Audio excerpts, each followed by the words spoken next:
Bueno, buenas tardes a todos y a todas. Eh,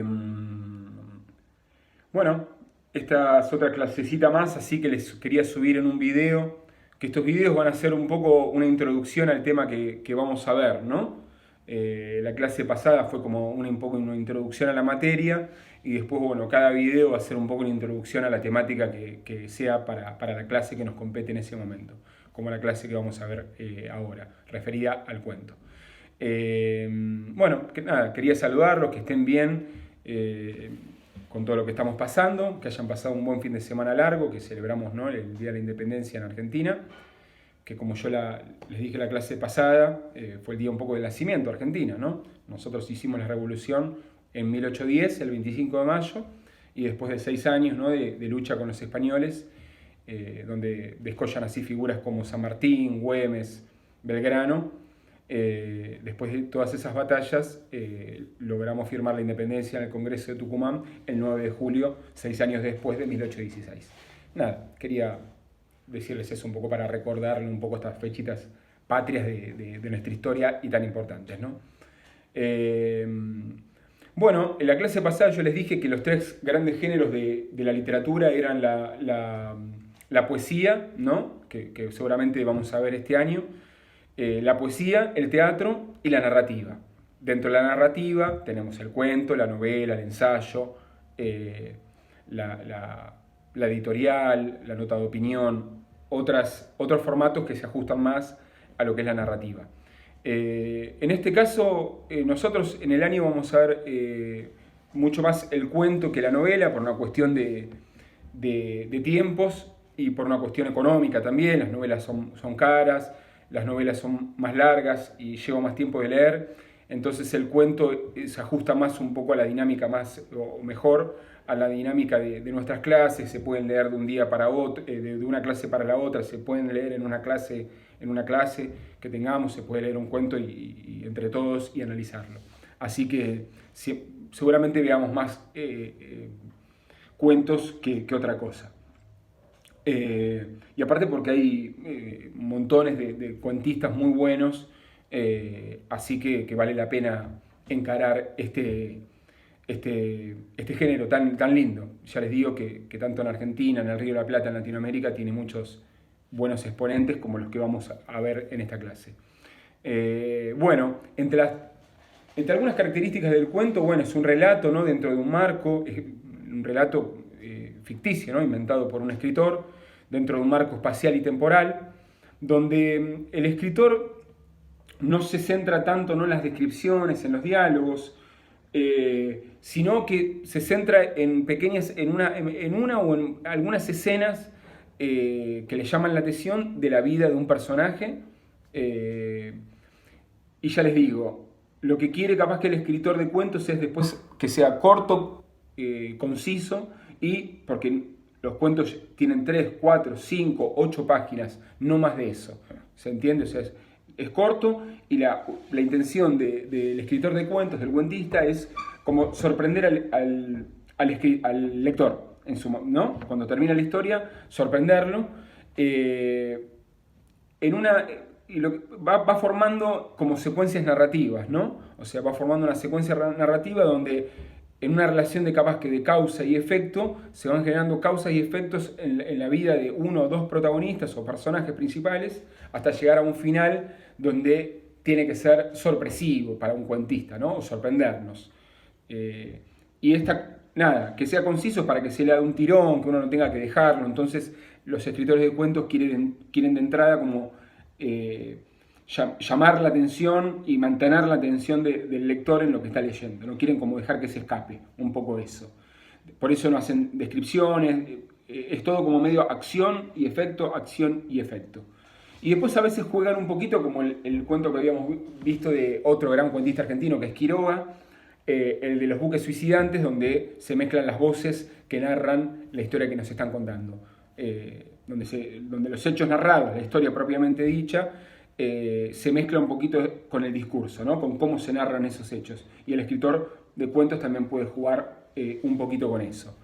Esas son algunas características del cuento en general, ¿no? Casi, supónganse, todos los cuentos. tienen esas características. Después cada uno tiene sus propias características. Y otra figura importante en la literatura de ficción es la figura del narrador, que también, o sea, seguramente ya lo habrán visto en otras clases de años anteriores, pero el narrador hay que diferenciarlo, ¿no?, del escritor, ¿no?, el escritor de carne y hueso, ya que el escritor de carne y hueso es la persona que quiere escribir una historia y el narrador es esa voz que encuentra el escritor para narrar lo que quiere decir, ¿no? O sea, y ese narrador puede ser un hombre, puede ser una mujer, puede ser un animal, puede ser el que hable, puede llegar a ser un perro también. Hay cuentos donde los narradores son animales también, o sea, puede ser un niño, puede ser una niña. Así que eso es lo lindo de la literatura, chicos, también, ¿no? Como un hombre de carne y hueso se sienta a escribir, pero en la voz puede ser otra persona diferente, ¿no? Y ahí elegir quién va a contar la historia. Es la persona que cuenta la historia. Y tenemos un narrador interno y un narrador externo. Cuando el narrador es interno puede ser el narrador protagonista, que es el que cuenta los hechos, ¿no? Es como el yo, se cuenta en primera persona. Cuando el narrador es interno está en primera persona.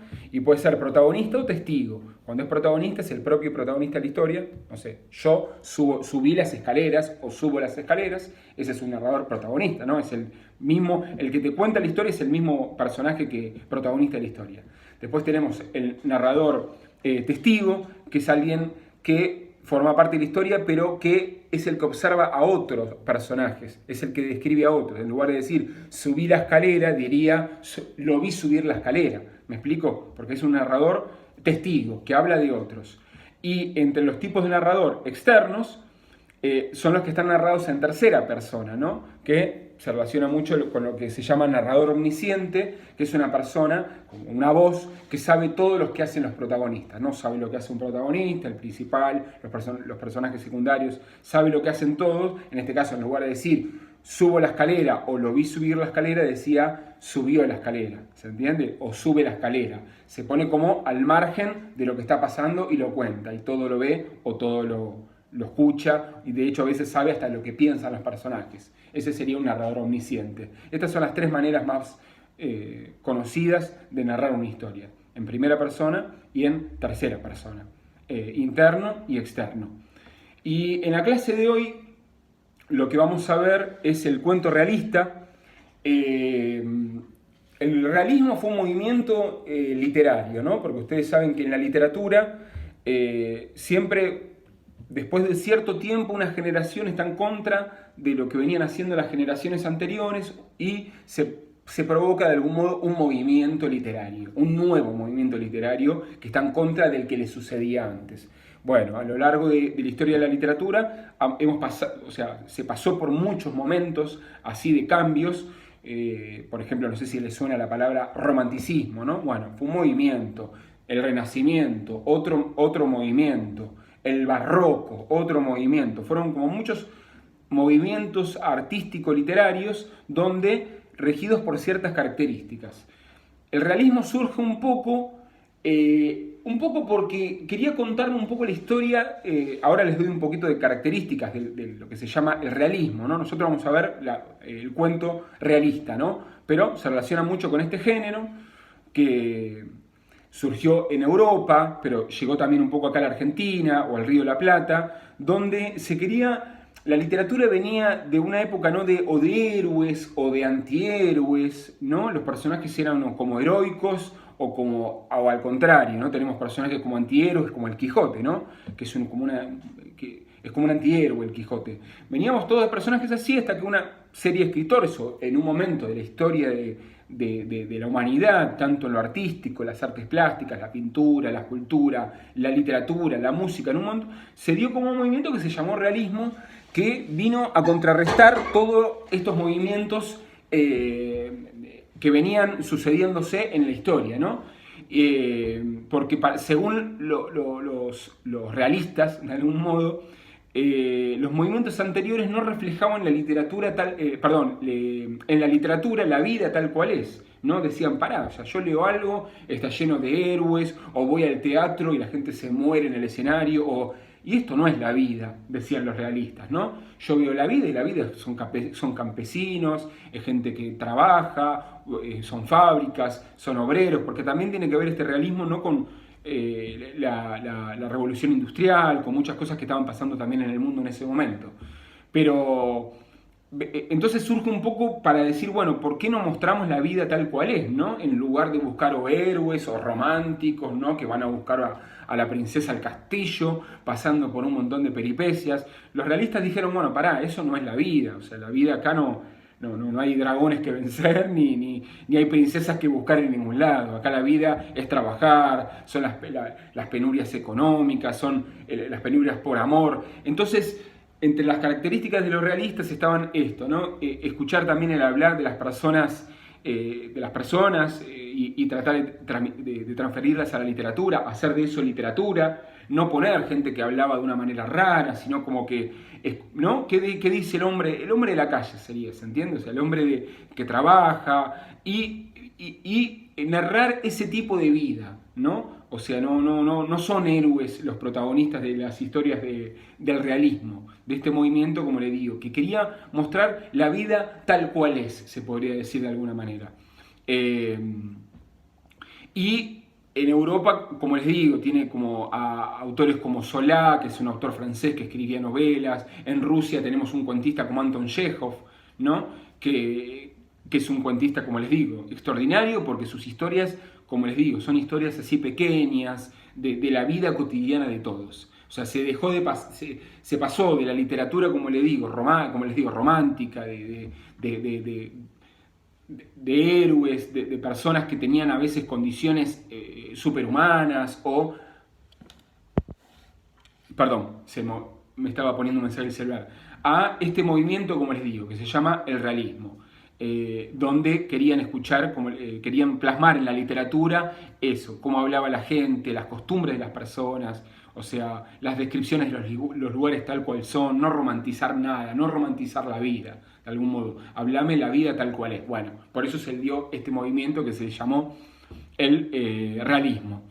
Y si bien tiene como un nacimiento en esa época en Europa, siglo XIX en Europa, con estos autores como les dije, Chekhov, Zola, Balzac también en Francia, bueno, una serie de escritores que empezaron a mostrar la vida tal cual es, pero después, bueno, se llama un relato realista, de algún modo, a un relato que no es fantástico, ¿no? Un relato que se ajusta un poco a las leyes de la vida, que muestra la vida tal cual es, que muestra... Por eso después, más o menos en la década del 80 en Estados Unidos, hay un movimiento que se llama realismo sucio, donde también, bueno, ¿no? Tenemos de nuevo el realismo. ¿Y por qué? Porque habla todo un poco de esto, los problemas económicos que tenían la posguerra en Estados Unidos, o sea, mostraba la vida que se estaba viviendo, o sea, no... Ahí el escritor, de algún modo el lector se sentía identificado con la historia que está leyendo. ¿Me explico? No te está hablando de un hombre que se fue a buscar una princesa o un hombre que fue a buscar, peleaba batallas y ganaba batallas. No, te habla de un campesino o de un obrero, de personas, como les digo, de la vida cotidiana. Esas son algunas características del realismo. Yo igual después en la carpeta les voy a dar un Word donde les voy a dar todas estas características de este género y donde les voy a dar un cuento y una tarea para que hagan sobre ese cuento. El cuento que les voy a dar es de una escritora argentina. A mí me gusta dar, ya les digo, nosotros tenemos una literatura riquísima, la literatura argentina, y me gusta mucho dar autores argentinos y latinoamericanos. En este caso les voy a dar un cuento que se llama La fiesta ajena, y la autora es Liliana Hecker, una escritora argentina también muy, muy conocida, muy buena, que escribe cuentos muy lindos. Y en este caso, bueno, como les digo, la tarea sería leer el cuento La fiesta ajena y responder una serie de preguntas y actividades que les voy a dar referidas a este cuento. Y ya como les digo, ya fíjense en el título, ¿no? Que a veces el título nos dice tanto de la historia que vamos a leer. En este caso se llama La fiesta ajena, ¿no? Algo que no nos pertenece de algún modo, ¿no? Ya ahí tienen como una señal de lo que va a venir. Así que, bueno, espero que disfruten este cuento. Es un cuento que a mí me gusta mucho y que hagan las actividades referidas a este cuento. Así que acá termina el video. Les voy a subir seguramente otro hablando ya un poquito también de la lengua y del lenguaje, ¿no? Ya que tenemos esta clase de literatura, en la que viene vamos a hablar un poquito más de la lengua y del lenguaje. Que anden bien y por favor hagan la tarea, lean el cuento, ya les digo que los va a distraer de este momento y les va a gustar mucho. A mí siempre es un cuento que me gusta leerlo y volver a leerlo, así que por eso los quiero compartir con ustedes y hagan la tarea que les estoy mandando. Que anden bien, les mando un saludo grande.